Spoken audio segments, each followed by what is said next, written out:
എന്താണ് ട്രാൻസ്ഫോമറിന്റെ basic principle എന്ന് പറയുന്നത്, അതുപോലെ ഏതൊക്കെ ടൈപ്പ് ട്രാൻസ്ഫോമേഴ്സ് ഉണ്ട്, അതിന്റെ അഡ്വാൻറ്റേജ് എന്തൊക്കെയാണ്, അതിന്റെ ആപ്ലിക്കേഷൻസ് എവിടെയൊക്കെയാണ്, ഈ ട്രാൻസ്ഫോമറിന്റെ EMF ഇക്വേഷനാണ് നമുക്ക് ഈ ഒരു വീഡിയോ നമ്മൾ പഠിക്കാൻ പോകുന്നത്.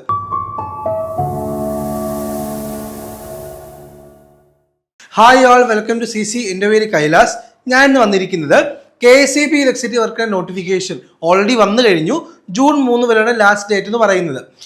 അതിൻ്റെ സിലബസ് നോക്കുകയാണെങ്കിൽ അതിൽ ഏറ്റവും ഇമ്പോർട്ടൻ്റ് ആയിട്ടുള്ളതും റിപ്പീറ്റ് ആയിട്ട് ചോദിക്കുന്ന ഒരു പോർഷനാണ് എന്ത്, ട്രാൻസ്ഫോമേഴ്സ് എന്ന് പറയുന്നത്. എന്താണ് ട്രാൻസ്ഫോമേഴ്സ്? അപ്പോൾ നമുക്കിതിൽ പഠിക്കാനുള്ളത് എന്താണ് ട്രാൻസ്ഫോമറിന്റെ ബേസിക് പ്രിൻസിപ്പിൾ എന്ന് പറയുന്നത്, അതുപോലെ ഏതൊക്കെ ടൈപ്പ് ട്രാൻസ്ഫോമേഴ്സ് ഉണ്ട്, അതിന്റെ അഡ്വാൻറ്റേജ് എന്തൊക്കെയാണ്, അതിന്റെ ആപ്ലിക്കേഷൻസ് എവിടെയൊക്കെയാണ്, അതേപോലെ തന്നെ ഈ ട്രാൻസ്ഫോമറിന്റെ EMF ഇക്വേഷൻ. EMF എന്ന് വെച്ചാൽ എന്താ, ഇലക്ട്രോമോട്ടീവ് ഫോഴ്സിന്റെ ഇക്വേഷനാണ് നമുക്ക് ഈ ഒരു വീഡിയോ നമ്മൾ പഠിക്കാൻ പോകുന്നത്.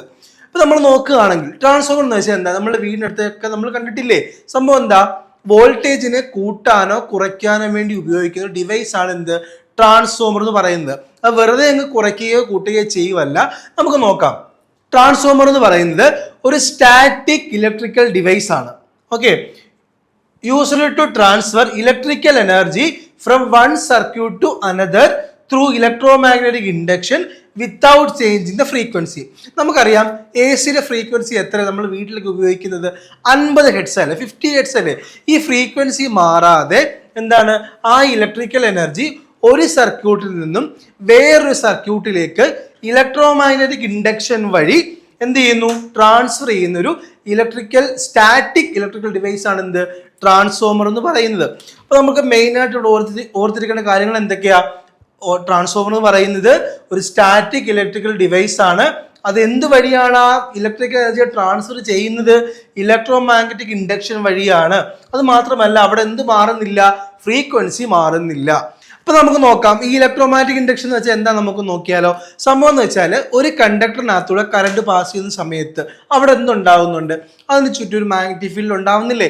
ഈ മാഗ്നറ്റിക് ഫീൽഡ് എവിടെയും ചേഞ്ച് ആവുന്ന സമയത്ത് അവിടെ എന്തുണ്ടാകുന്നു, ഒരു EMF ഇൻഡ്യൂസ് ആകുന്നു, ഒരു EMF ഉൽപ്പാദിപ്പിക്കപ്പെടുന്നു.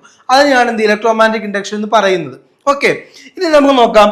It is mainly used to, ഇത് എന്തിനൊക്കെയാണ് യൂസ് ചെയ്യുന്നത്, ഇൻക്രീസ് വോൾട്ടേജ് പിന്നെ ഡിക്രീസ് വോൾട്ടേജ്. അപ്പോൾ നമ്മൾ ഇൻക്രീസ് വോൾട്ടേജ്, ഡിക്രീസ് വോൾട്ടേജ്, ഇതിന്റെ ബേസ് നമുക്ക് 2 ക്ലാസിഫിക്കേഷൻ ഉണ്ട്.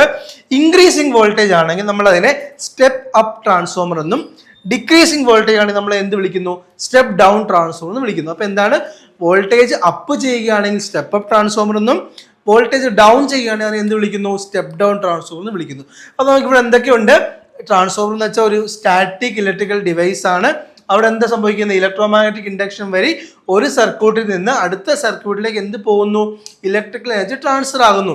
അവിടെ എന്ത് മാറുന്നില്ല, ഫ്രീക്വൻസി മാറുന്നില്ല. പിന്നെ ഇനി വോൾട്ടേജ് കൂട്ടുകയാണെങ്കിൽ അതിനെ സ്റ്റെപ്പ് അപ്പ് ട്രാൻസ്ഫോമർ എന്നും, വോൾട്ടേജ് കുറയ്ക്കുകയാണെങ്കിൽ അതിനെ സ്റ്റെപ്പ് ഡൗൺ ട്രാൻസ്ഫോമർ എന്നും വിളിക്കുന്നു. ഓക്കെ ആണോ?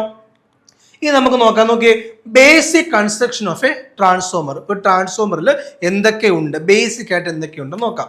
ആദ്യം പറയുകയാണെങ്കിൽ പ്രൈമറി വൈൻഡിങ് ഉണ്ട്. എന്താണ് പ്രൈമറി വൈൻഡിങ്? രണ്ടാമത് എന്തുണ്ട്, സെക്കൻഡറി വൈൻഡിങ് ഉണ്ട്.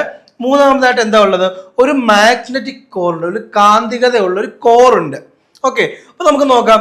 പ്രൈമറി വൈൻഡിങ് എന്ന് പറയുന്നത് നമ്മൾ AC, നമ്മുടെ ആൾട്ടർനേറ്റീവ് കറണ്ട് സപ്ലൈ ചെയ്യുന്ന എങ്ങോട്ടാ, AC is connected to the primary winding. Primary വൈൻഡിങ്ങിനേക്കാണ് നമ്മൾ എന്ത് കൊടുക്കുന്നത്, കണക്ഷൻ കൊടുക്കുന്നത്.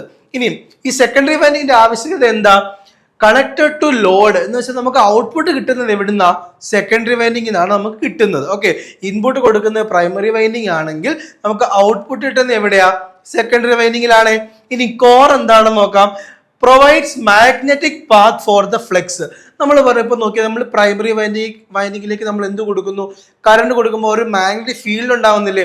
ഇനി മാഗ്നറ്റിക് ഫ്ലെക്സ് എന്ന് വെച്ചാൽ എന്താ, കുറെ ഫീൽഡ് ലൈൻസ് നമ്മൾ ഒരു യൂണിറ്റ് ഏരിയ എന്ന് വെച്ചാൽ 1 മീറ്റർ സ്ക്വയർ ഏരിയ എടുക്കുകയാണെങ്കിൽ അവിടെ എന്തുമാത്രം ഫീൽഡ് ലൈൻസ് ഉണ്ട്, അവിടെ എന്തുമാത്രം കാന്തിക വലയം ഉണ്ട്, അതിനെ ബേസ് ചെയ്താണ് നമ്മൾ എന്ത് പറയുന്നത്, അവിടുത്തെ മാഗ്നറ്റിക് ഫ്ലെക്സ് എന്ന് പറയുന്നത്. ഈ മാഗ്നറ്റിക് ഫ്ലെക്സിന്റെ ഒരു പാത്ത്, ഒരു വഴി ആണ് എന്ത്, നമ്മുടെ മാഗ്നറ്റിക് കോർ എന്ന് പറയുന്നത്. മനസ്സിലായി? അപ്പൊ എന്തൊക്കെയുണ്ട്, primary winding, secondary winding, magnetic core. Primary winding എന്ന് പറയുന്നത് AC കണക്ട് ചെയ്യുന്നു, സെക്കൻഡറി വൈൻഡിങ് എന്ന് പറയുന്നത് നമ്മൾ ലോഡുമായിട്ട് കണക്ട് ചെയ്തിരിക്കുന്നു, മാഗ്നറ്റിക് കോർ എന്ന് പറയുമ്പോൾ എന്താ, മാഗ്നറ്റിക് ഫ്ലെക്സിന് ഒരു പാത്ത് പ്രൊവൈഡ് ചെയ്യുന്നു. ഓക്കെ, ഇനി നമുക്ക് ഇതിനൊരു ഫിഗർ നോക്കാം. Okay, primary winding, primary circuit എന്ന് പറയാം. അവിടെ നോക്കി, അവിടെ നമ്മൾ കറണ്ട് എ സിയുടെ സിമ്പിളാണ്, എ സി കൊടുക്കുന്നു. ഇവിടെ എന്താണ് സെക്കൻഡറി സർക്യൂട്ട്, അവിടെ നമ്മുടെ ഒരു ബൾബ് കൊടുത്തിട്ടുണ്ട്, നമ്മുടെ ഔട്ട്പുട്ട് കൊടുത്തിട്ടുണ്ട്, നമ്മുടെ ലോഡ് അവിടെ കണക്ട് ചെയ്തിട്ടുണ്ട്. ഇതെന്താ, ഇത് പ്രൈമറി വൈൻഡിങ്, ഇത് സെക്കൻഡറി വൈൻഡിങ്. ഇതാ ഈ സെക്ഷൻ ആണ് എന്ത്, നമ്മുടെ മാഗ്നറ്റിക് കോർ എന്ന് പറയുന്നത്. ഓക്കെ ആണോ? Primary winding, secondary winding, magnetic core. ഇനി ഇവിടെ നോക്കുകയാണെങ്കിൽ ഇവിടെ സ്റ്റെപ്പ് ഡൗൺ ട്രാൻസ്ഫോമറും സ്റ്റെപ്പ് അപ്പ് ട്രാൻസ്ഫോമറും കാണിച്ചിട്ടുണ്ട്. സ്റ്റെപ്പ് ഡൗൺ എന്ന് വെച്ചാൽ എന്താ, വോൾട്ടേജ് കുറയ്ക്കുക എന്ന് വെച്ചാൽ നമ്മൾ പറയുകയാണെങ്കിൽ നമ്മൾ പ്രൈമറിയിലെ വോൾട്ടേജ് ഞാൻ വി പി എന്നും സെക്കൻഡറിയിലെ വോൾട്ടേജ് ഞാൻ വി എസ് എന്നും എടുത്തു. അപ്പൊ സ്റ്റെപ്പ് ഡൗൺ എന്ന് വെച്ചാൽ എന്താ, വോൾട്ടേജ് കുറയ്ക്കുകയല്ലേ ചെയ്യുന്നത്. അപ്പൊ സ്റ്റെപ്പ് ഡൗൺ ആകുമ്പോൾ എന്തായിരിക്കും പറയുന്നത്, വി പി ആണ് എന്ത് കൂടുതൽ, V P greater than V S. ഇവിടെ എന്താ, സെക്കൻഡറി വൈൻഡിങ്ങിൽ ഇവിടെ കറണ്ട് കുറവാണ് വരുന്നത്, വോൾട്ടേജ് കുറവാണ് വരുന്നത്. ഇനി ഇവിടെ ആണെങ്കിലോ നേരെ തിരിച്ചെന്താ, വി പി ആണ് അവിടെ കുറവ്, വി എസ് ആയിരിക്കും കൂടുതൽ അല്ലേ. ഇവിടെ നോക്കുകയാണെങ്കിൽ വോൾട്ടേജ് നമ്മൾ കുറച്ചു, സ്റ്റെപ്പ് ഡൗൺ ചെയ്തു. ഇവിടെ ആണെങ്കിൽ വോൾട്ടേജ് നമ്മൾ കൂട്ടി, സ്റ്റെപ്പ് അപ്പ് ചെയ്തു. അപ്പൊ സ്റ്റെപ്പ് ഡൗണും സ്റ്റെപ്പ് അപ്പ് ഡിഫറൻസ് മനസ്സിലായല്ലോ. സ്റ്റെപ്പ് ഡൗൺ എന്ന് വെച്ചാൽ വോൾട്ടേജ് കുറയ്ക്കുന്നു, സ്റ്റെപ്പ് അപ്പ് എന്ന് വെച്ചാൽ വോൾട്ടേജ് കൂട്ടുന്നു. അപ്പൊ നമുക്ക് പ്രൈമറി സർക്യൂട്ട്, സെക്കൻഡറി സർക്യൂട്ട്, ഇത് നമ്മുടെ എന്താണ്, മാഗ്നറ്റിക് കോർ എന്ന് പറയും.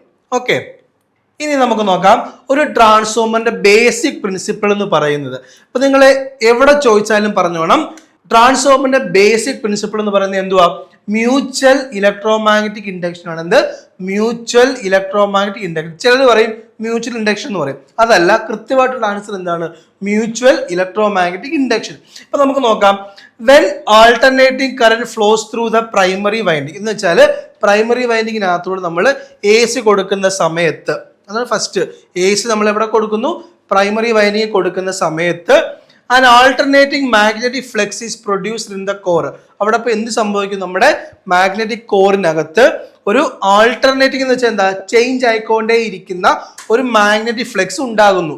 ഓക്കെ, ഇനി നോക്കിയേ, this changing flux link with secondary winding. ഈ പ്രൈമറി വൈൻഡിങ്ങിന് ഉണ്ടാകുന്ന ആ ഒരു ഫ്ലക്സ് എന്തുമായിട്ട് ലിങ്ക് ആകുന്നു, സെക്കൻഡറി വൈൻഡിങ്ങുമായിട്ട് ലിങ്ക് ആകുന്നു. നോക്കിയേ, this changing flux links with the secondary winding എന്ന് പറഞ്ഞു. ഇനി അക്കോർഡിംഗ് ടു ഫാരഡേസ് ലോ, നമുക്കറിയാം ഇലക്ട്രോമാഗ്നറ്റിക് ഇൻഡക്ഷനകത്ത് മെയിൻ ആയിട്ടുള്ള 3 ലോസാണ് ഉള്ളത്. Faraday's first law, Faraday's second law, പിന്നെ ഉള്ള ഏതാ, ലെൻസസ് ലോ. അപ്പൊ ഇത് ആദ്യമായിട്ടുള്ള കോൺട്രിബ്യൂഷൻ തന്ന ആരാ, ഫാരഡേ ആണ്. അപ്പൊ ഫാരഡേ ലോ അനുസരിച്ച് an EMF is induced in the secondary winding. മനസ്സിലായോ? അപ്പൊ ആദ്യം എന്താ ചെയ്യുന്നത്, നമ്മൾ പ്രൈമറി വൈൻഡിങ്ങിലേക്ക് നമ്മൾ എ സി കൊടുക്കുന്നു. അതിന്റെ ഫലമായിട്ട് എന്തുണ്ടാകുന്നു, അവിടെ ഒരു മാഗ്നറ്റിക് ഫ്ലക്സ് ഉണ്ടാകും, ആൾട്ടർനേറ്റീവ് മാഗ്നറ്റിക് ഫ്ലക്സ് ഉണ്ടാകുന്നു. ആ മാഗ്നറ്റിക് ഫ്ലക്സ് നമ്മുടെ കോർ വഴി എന്താണ്, സെക്കൻഡറി വൈൻഡിങ്ങുമായിട്ട് ലിങ്ക് ആവുന്നു. അപ്പൊ അവിടെ എന്തുണ്ടാകണം, അവിടെ ഒരു EMF ഉണ്ടാകണം.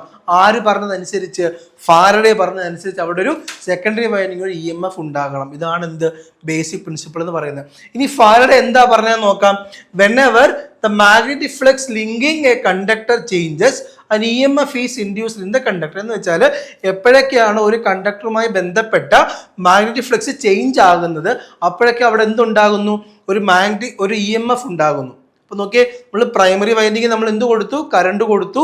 അതിന്റെ ഫലമായിട്ട് അവിടെ ഫ്ലക്സ് ഉണ്ടായി, നമ്മുടെ കോർ വഴി ആ ഫ്ലക്സ് അവിടെ പോയി, സെക്കൻഡറി വൈൻഡിങ്ങിൽ പോയി. അപ്പൊ നമ്മൾ എന്താ പറഞ്ഞത്, എവിടെയാണോ മാഗ്നറ്റിക് ഫ്ലക്സിന് ചേഞ്ച് ഉണ്ടാകുന്നത് അവിടെ എന്തുണ്ടാവും, EMF ഉണ്ടാവും. അപ്പൊ ആ ഒരു ലോ അനുസരിച്ച് എന്താണ്, സെക്കൻഡറി വൈൻഡിങ് എന്തുണ്ടായി, EMF ഉണ്ടായി. ഇതാണ് നമ്മുടെ ട്രാൻസ്ഫോമറിന്റെ ബേസിക് പ്രിൻസിപ്പിൾ എന്ന് പറയുന്നത്.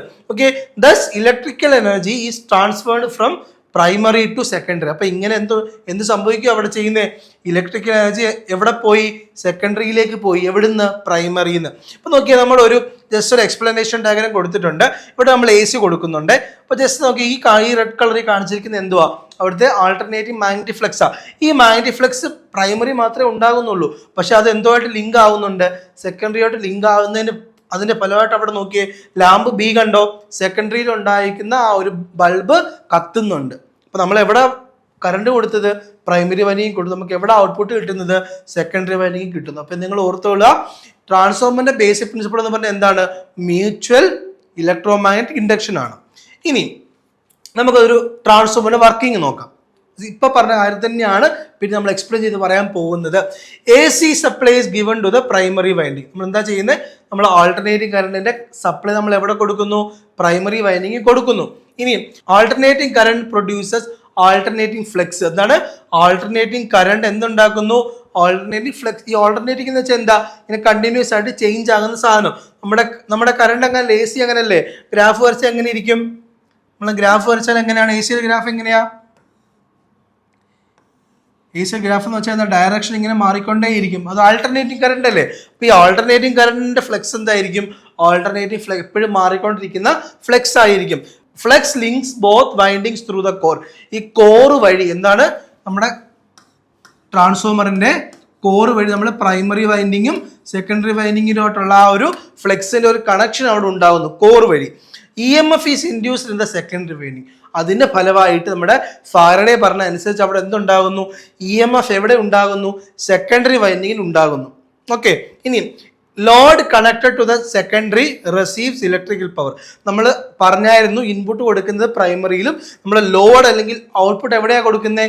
സെക്കൻഡറി അല്ലേ കൊടുക്കുന്നത്? അപ്പൊ സെക്കൻഡറിയിൽ അവിടെ നമുക്ക് എന്ത് കിട്ടുന്നു? ഇലക്ട്രിക്കൽ പവർ കിട്ടുന്നു. ഇതാണ് നമ്മുടെ ഒരു ട്രാൻസ്ഫോമറിന്റെ വർക്കിംഗ് എന്ന് പറയുന്നത്. ഇനി നമുക്കറിയാം അവിടെ ഇ എം എഫ് ഉണ്ടാവുമെന്ന് പറഞ്ഞില്ലായിരുന്നോ? ഇ എം എഫ് എന്ന് വെച്ചാൽ എന്താ? ഇലക്ട്രോമോട്ടീവ് ഫോഴ്സ് അല്ലേ? അതിന് ഇക്വേഷൻ നോക്കുകയാണെങ്കിൽ ബേസിക് ഇക്വേഷൻ ആണ്, എക്സാമിനൊക്കെ എപ്പോഴും ചോദിക്കുന്നതാണ്. Okay, E is equal to 4.44 Fn∅m. ഈ φm എന്ന് പറയുന്നത് എന്തുവാ? മാഗ്നറ്റിക് ഫ്ലക്സ് ആണ് കേട്ടോ. എഫ് എന്ന് പറയുന്ന ഫ്രീക്വൻസി, എൻ എന്ന് പറയുന്നത് നമ്മുടെ ആ ഒരു പ്രൈമറി വൈൻഡിങ്ങിലെ അല്ലെങ്കിൽ അവിടുത്തെ ആ വൈൻഡിങ്സിന്റെ ടേൺസ്, ആ ചുറ്റുകളുടെ എണ്ണമാണ് എന്ത്?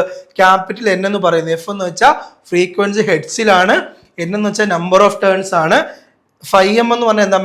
മാക്സിമം ഫ്ലെക്സ് വെബറിലാണ് കേട്ടോ. വെബർ എന്ന് വെച്ചാൽ ഫ്ലെക്സിന്റെ യൂണിറ്റ് ആണ് വെബർ. ഫീൽഡിന്റെ യൂണിറ്റ് എന്താ? ടെസ്ലയാണ് കേട്ടോ. മാഗ്നറ്റിക് ഫ്ലെക്സ് ആണ് വെബർ ആയിട്ട് മാറുന്നു. ഇക്വേഷൻ എന്താണ്? E is equal to 4.44 Fn∅m. Okay. ഇനി ഇ എന്ന് വെച്ചാൽ എന്താ? ആർ എം എസ് എന്ന് വെച്ചാൽ എന്താ? റൂട്ട് മീൻ സ്ക്വയർ എന്നാണ് ഉദ്ദേശിക്കുന്നത്. അതൊക്കെ നമ്മൾ ഡീറ്റെയിൽ ആയിട്ട് അടുത്ത ക്ലാസ്സിൽ നമുക്ക് പഠിക്കാം. Root mean square induced E M F. അവിടെ ഉണ്ടായ ഇ എം എഫ് വോൾട്ടിലാണ് നമ്മൾ മെഷർ ചെയ്യുന്ന ഇ എം എഫ് നമുക്കറിയാം. ഇക്വേഷൻ എന്താ? E is equal to 4.44 Fn∅m എന്നാണ് നമ്മുടെ എന്ത് ട്രാൻസ്ഫോമറിൽ ഉണ്ടാകുന്ന ഇ എം എഫിന്റെ ഇക്വേഷൻ എന്ന് പറയുന്നത്. ഇനി നമുക്ക് നോക്കാം. നമുക്കറിയാം ട്രാൻസ്ഫോമറിന് എത്ര വൈൻഡിങ് ഉണ്ട്? പ്രൈമറി വൈൻഡിങ്ങും ഉണ്ട്, സെക്കൻഡറി വൈൻഡിങ്ങും ഇല്ലേ? ഇനി അവിടെയൊക്കെ എന്തുമാത്രം ഇ എം എഫ് ഉണ്ടാകും? നമുക്ക് അതൊന്ന് സ്പെസിഫൈ ചെയ്ത് പറയാം. അപ്പൊ ഞാൻ പ്രൈമറി ഞാൻ 1 എന്ന് എടുത്തു. ഓക്കെ, സെക്കൻഡറി ഞാൻ 2 എന്ന് എടുക്കുകയാണെങ്കിൽ നോക്കിയേ, E1 ഈസ് ഈക്വൽ ടു പ്രൈമറിയിലെ ഇ എം എഫ് എന്ന് പറയുന്നത് E1 is equal to 4.44 F ഒക്കെ സെയിം ആണ്. എൻ എന്നുള്ള എന്തായിട്ട് മാറുന്നു? N1 ആയിട്ട് മാറുന്നു. φm അതുപോലെ ഉണ്ട്. ഓക്കെ. ഇനി സെക്കൻഡ് വരുമ്പോഴോ E1 വരെ എന്ത് എഴുതുക? E2 എന്ന് എഴുതുക. 4.44 F. N1 വരെ എന്ത് കൊടുക്കുക? N2 എന്ന് കൊടുക്കുക. φm എന്ന് കൊടുക്കുക. ഈ ഒരു ജസ്റ്റ് ഈ സഫിക്സ് മാത്രം നമ്മൾ എന്ത് ചെയ്താൽ മതി? മാറ്റിക്കഴിഞ്ഞാൽ നമുക്ക് പ്രൈമറിയും സെക്കൻഡറിയും ആകും. ഇനി നമുക്കറിയാം ഈ N1 എന്ന് പറയുന്നത് എന്താണ്? പ്രൈമറി വൈൻഡിങ്സിലെ ടേൺസിന്റെ എണ്ണം. N2 എന്ന് പറയുന്നത് സെക്കൻഡറി വൈൻഡിങ്സിലെ ടേൺസിന്റെ എണ്ണം. E1 E2 അറിയാമല്ലോ. E1 എന്ന് വെച്ചാൽ എന്താ? പ്രൈമറിയിൽ ഉണ്ടാകുന്ന ഇ എം എഫ്. E2 എന്ന് പറയുന്നത് സെക്കൻഡറിയിൽ ഉണ്ടാകുന്ന ഇ എം എഫ്. ഓക്കെ. ഇനി നമുക്ക് നോക്കാം. ട്രാൻസ്ഫോമറിനകത്ത് വളരെ ഇമ്പോർട്ടൻറ്റ് റേഷ്യോ ആണ് എന്ത്? ട്രാൻസ്ഫോർമേഷൻ റേഷ്യോ എന്ന് പറയുന്നത്. എന്ന് വെച്ചാൽ ഒന്നുമില്ല. ഓക്കെ, E2/E1 എന്ന് വെച്ചാൽ എന്താ? നമ്മുടെ സെക്കൻഡറിൽ ഉണ്ടായ E M F divide by പ്രൈമറിയിൽ ഉണ്ടായ E M F is equal to number of turns in secondary divide by number of turns in primary. Okay, അതാണ് E2/E1 is equal to N2/N1. ഇനി ഇവിടെ നോക്കുകയാണെങ്കിൽ നമ്മൾ സ്റ്റെപ്പ് അപ്പ് ട്രാൻസ്ഫോമറിന്റെ കാര്യം നമുക്ക് അറിയാം. എന്താ? വോൾട്ടേജ് കൂട്ടുകയല്ലേ ചെയ്യുന്നത്. അപ്പൊ നോക്കിയേ, ഇപ്പൊ സ്റ്റെപ്പ് അപ്പ് എന്ന് പറയുമ്പോൾ നോക്കിയേ, E1 ഗ്രേറ്റർ ദാൻ E2 എന്ന് വെച്ചാൽ എന്താ? E2 ആണ് ഇവിടെ കൂടുതൽ. നമ്മൾ സ്റ്റെപ്പ് അപ്പ് ചെയ്തില്ലേ? അപ്പൊ നോക്കിയേ, ഇ എം എഫ് കൂടുതലുള്ള സ്ഥലത്ത് അവിടെ എന്ത് കൂടുതലായിരിക്കും? നമ്പർ ഓഫ് ടേൺസ് കൂടുതലായിരിക്കും. മനസ്സിലായോ? E2 ആണ് ഇവിടെ കൂടുതൽ, അതുകൊണ്ട് തന്നെ N2 ആണ് ഇവിടെ കൂടുതൽ. ഓക്കെ, അപ്പൊ എന്താ നമുക്ക് പറയാൻ പറ്റും? E M F is directly proportional to number of turns. അപ്പോൾ E2 കൂടുതലാണെങ്കിൽ N2 കൂടുതലായിരിക്കും. ഇനി നമുക്ക് കൃത്യമായിട്ട് പറയുകയാണെങ്കിൽ സ്റ്റെപ്പ് ഡൗൺ പറയുമ്പോൾ നേരെ ഓപ്പോസിറ്റ് ആണ്. എന്ത്? ഇവിടെ നമുക്ക് എന്താ? E2 കുറവാണ് അല്ലേ? സെക്കൻഡറിയിൽ വോൾട്ടേജ് കുറവാണ്. EMF കുറവാണ്. കാരണം എന്താ, സ്റ്റെപ്പ് ഡൗൺ ചെയ്യുമല്ലേ. അപ്പൊ E2 ലെസ് ദാൻ E1. അവിടെ നോക്കുകയാണെന്ന് നോക്കിയേ, E2 അവിടെ കുറവല്ലേ. അപ്പോൾ ഉറപ്പായിട്ട് എന്തായിരിക്കും, സെക്കൻഡറി ഉണ്ടാകുന്ന വൈൻഡിങ് അല്ല ടേൺസിന്റെ എണ്ണം കുറവാണ്. ഓക്കെ, ഇനി നമുക്ക് ട്രാൻസ്ഫോമറിന്റെ അഡ്വാൻറ്റേജ് നോക്കാം. നോക്കിയേ, ഫസ്റ്റ് എന്ന് പറയുന്നത് ഇത് വളരെ എഫിഷ്യൻ്റ് ആണ് അല്ലേ, നല്ല കാര്യക്ഷമതയുള്ള ഒരു ഡിവൈസ് ആണ് എന്ത് ട്രാൻസ്ഫോമർ എന്ന് പറയുന്നത്. ലോ മെയിൻ്റനൻസ് എന്ന് വെച്ചാൽ എന്താ, ഇതിന്റെ അറ്റകുറ്റപ്പണികളൊക്കെ നമുക്ക് എന്ത് ചെയ്താൽ മതി, വളരെ കുറവാണ്. അത് മാത്രമല്ല വളരെ ചീപ്പായിട്ടുള്ള മെയിൻ്റനൻസ് ആണ് ട്രാൻസ്ഫോമറിന് വരുന്നത്. ഇനി ഈസി വോൾട്ടേജ് കൺവേർഷൻ, നമുക്ക് ഈ സ്റ്റെപ്പ് അപ്പും സ്റ്റെപ്പ് ഡൗൺ ഒക്കെ നമുക്ക് എന്ത് ചെയ്യാം, ഈസി ആയിട്ട് നമുക്ക് കൺവേർട്ട് ചെയ്യാനായിട്ട് സാധിക്കും. ഇനി user in power transmission and distribution, നമുക്ക് ആ ഇലക്ട്രിക്കൽ പവറിനെ ട്രാൻസ്മിറ്റ് ചെയ്യാനും ഡിസ്ട്രിബ്യൂട്ട് ചെയ്യാനൊക്കെ എന്താണ് വളരെ ഉപയോഗപ്രദമായ ഡിവൈസ് ആണ് എന്ത് ട്രാൻസ്ഫോമർ എന്ന് പറയുന്നത്. ഇനി ഇതെവിടേക്കാണ് യൂസ് ചെയ്യുന്നത് നോക്കിയാലോ, പവർ സ്റ്റേഷൻസ്, സബ് സ്റ്റേഷൻ, മൊബൈലിന്റെ ചാർജർ ഇല്ലേ, പിന്നെ UPS, കമ്പ്യൂട്ടറിൻ്റെ ഒക്കെ UPS അല്ലെങ്കിൽ നമ്മുടെ കമ്പ്യൂട്ടർ ലാബ് ഇരിക്കുന്ന UPS, അതുപോലെ ഡിസ്ട്രിബ്യൂഷൻ സിസ്റ്റംസിൽ യൂസ് ചെയ്യുന്നുണ്ട്. അതുപോലെ ഇലക്ട്രോണിക് സർക്യൂട്ടിലൊക്കെ നമുക്ക് വോൾട്ടേജ് ആവശ്യമുള്ളിടത്ത് കൂട്ടാനും കുറയ്ക്കാനും ഒക്കെ നമുക്ക് എന്ത് വേണം, ഈ ട്രാൻസ്ഫോമർ വേണം. അത് നമ്മുടെ സൈസ് വേരിയേഷൻ ഉറപ്പായിട്ടും ഉണ്ടാകും. സർക്യൂട്ടിലൊക്കെ വരുമ്പോൾ എന്താ, ചെറിയ ട്രാൻസ്ഫോമർ ആണ്. അതുപോലെ മൊബൈൽ ചാർജറിലൊക്കെ എന്താ, ചെറിയ ട്രാൻസ്ഫോമർ ആണ്. UPSലും ചെറിയ ട്രാൻസ്ഫോമർ ആണ്. പക്ഷേ ഈ പവർ സ്റ്റേഷൻ, സബ് സ്റ്റേഷൻ, അതുപോലെ ഡിസ്ട്രിബ്യൂഷൻ സിസ്റ്റം ഒക്കെ വരുമ്പോൾ എന്തായിരിക്കും, ഇതിന്റെ സൈസ് കൂടുതലായിരിക്കും വരുന്നത്. പക്ഷേ ഫംഗ്ഷൻ എന്താ, സെയിം ആയിരിക്കും. ഇനി നമ്മൾ ഇത്രയും നേരം പഠിച്ച കാര്യങ്ങൾ നമുക്ക് ബ്രീഫായിട്ടൊന്ന് നോക്കാം. നമുക്ക് ആദ്യം പറഞ്ഞത് എന്താ, ട്രാൻസ്ഫോമർ എന്ന് വെച്ചാൽ എന്താ, ഒരു സ്റ്റാറ്റിക് ഡിവൈസ് ആണ്, ഒരാളെ തിരിക്കുന്ന ഡിവൈസ് ആണ് എന്ത് ട്രാൻസ്ഫോമർ എന്ന് പറയുന്നത്. ഇനി അതിന്റെ പ്രിൻസിപ്പിൾ എന്താ, മ്യൂച്വൽ ഇലക്ട്രോ മാഗ്നറ്റിക് ഇൻഡക്ഷൻ ആണ് പ്രിൻസിപ്പിൾ എന്ന് പറയുന്നത്. Works only on AC. നമ്മൾ ഡയറക്റ്റ് കറണ്ട് DC കൊടുത്താൽ എന്താവത്തില്ല, ട്രാൻസ്ഫോമർ വർക്ക് ആവത്തില്ല. നമ്മൾ എപ്പോഴും എന്ത് കൊടുക്കണം, ഓൾട്ടർനേറ്റിംഗ് കറണ്ട് AC തന്നെ കൊടുക്കണം. ഇനി EMF ഇക്വേഷൻ എന്താ, E is equal to 4.44 Fn/m, already പറഞ്ഞായിരുന്നു. ഇനി സ്റ്റെപ്പ് അപ്പ് എന്ന് വെച്ചാൽ എന്താ, ഇൻക്രീസിങ് വോൾട്ടേജ്. സ്റ്റെപ്പ് ഡൗൺ ആണെങ്കിലോ ഡിക്രീസസ് വോൾട്ടേജ്. നമുക്ക് ലാസ്റ്റ് പോയിന്റ് നോക്കാം. മെയിൻ പോയിന്റ് ആണ്, frequency of transformer output is same as input frequency. എന്ന് വെച്ചാൽ നമ്മൾ കൊടുക്കുന്ന കറണ്ടിന്റെ ഫ്രീക്വൻസി എത്രയാണോ അത് തന്നെ ആയിരിക്കും നമ്മുടെ ഔട്ട്പുട്ടിൽ കിട്ടുന്ന ഫ്രീക്വൻസി. അവിടെ ഫ്രീക്വൻസിക്ക് മാറ്റമില്ല. അപ്പോൾ നമ്മുടെ CCയിലെ KCB ഇലക്ട്രിസിറ്റി വർക്കറിന്റെ ബാച്ച് ഓൾറെഡി സ്റ്റാർട്ട് ചെയ്തിട്ടുണ്ട്. ജോയിൻ ചെയ്യാനായിട്ട് സ്ക്രീനിൽ കാണുന്ന നമ്പറിൽ കോൺടാക്ട് ചെയ്യുക.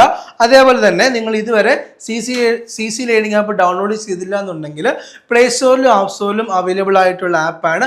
ഉറപ്പായിട്ടും നിങ്ങൾ ഡൗൺലോഡ് ചെയ്യണം. നിങ്ങൾ PSCക്ക് പഠിക്കുന്ന ഒരാളാണെങ്കിൽ നിങ്ങൾക്ക് ആവശ്യമായ എല്ലാ കാര്യങ്ങളും ആ ആപ്പിൽ അവൈലബിൾ ആണ്. ഇപ്പോൾ നോക്കുകയാണെങ്കിൽ നമുക്ക് എന്താ, ഡെയിലി മോക്ക് ടെസ്റ്റുകൾ, ഫ്രീ മോക്ക് ടെസ്റ്റുകൾ, അതുപോലെ തന്നെ ഫ്രീ ക്വിസസുകൾ, അതുപോലെ നിങ്ങളുടെ ഏത് എക്സാമിനാണോ പഠിക്കുന്നത് അതിൻ്റെ പ്രീവിയസ് ഇയർ ക്വസ്റ്റ്യൻ്റെ ആൻസറും അതിൻ്റെ ഡിസ്കഷനും ഉറപ്പായിട്ട് എന്തുണ്ട് നമ്മുടെ ആപ്പിൽ അവൈലബിൾ ആണ്.